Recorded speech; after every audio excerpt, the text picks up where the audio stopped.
I joined CT Passive 8 days ago, and it's been a bit of a turbulent week where one YouTuber had his account frozen because of alleged complaints against him, and he in turn complained to the third-party company who managed CT Passive's Bitcoin payments. And that company investigated the complaint, and while they investigated it, they froze CT Passive's account. But as expected, after a couple of days, the complaint was dismissed and normal operations resumed. So the dust seems to have settled on that little drama. Now, one of the most powerful but yet controversial features of CT Passive is the forced repurchase feature, where everything that you earn is split 50-50 between your cash wallet and your repurchase wallet. So here in the home screen, you can see I've got $84 in the cash wallet and $0 in the repurchase wallet. Now, a few moments ago, I had $80 in the repurchase wallet and I did a repurchase, but then my computer crashed, so I lost that recording.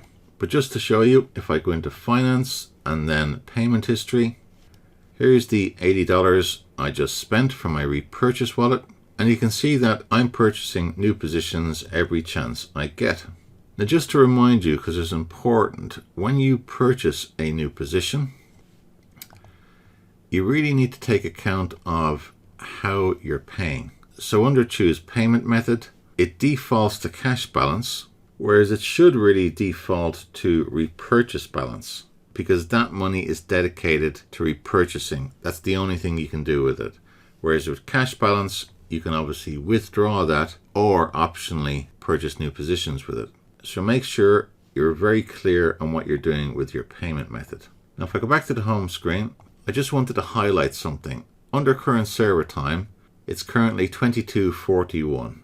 So that's 11:40 p.m. at night. But when I'm making this video, it's 11:41 a.m. in the UK. So that server is on Australian time. Now, if I go to finance, request withdrawal, it tells me down here in red that member withdrawal requests limit per day is over. Please visit tomorrow. And that's because I made a withdrawal yesterday. So I only have to wait until that clock in Australian time goes past midnight, and then I can make a withdrawal again. So I just have to wait an hour and a quarter, and then I can make another withdrawal.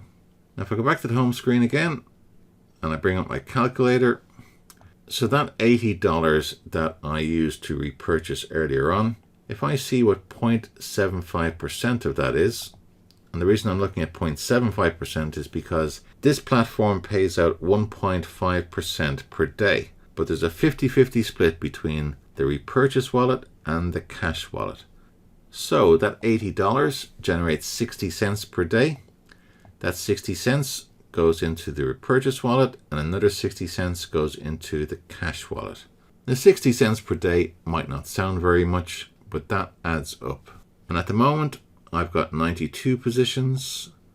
So 92 positions multiplied by $5, because each position is $5.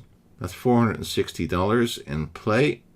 And if I multiply that by 0.75%, that generates $3.45 per day in the cash balance and $3.45 per day in the repurchase balance.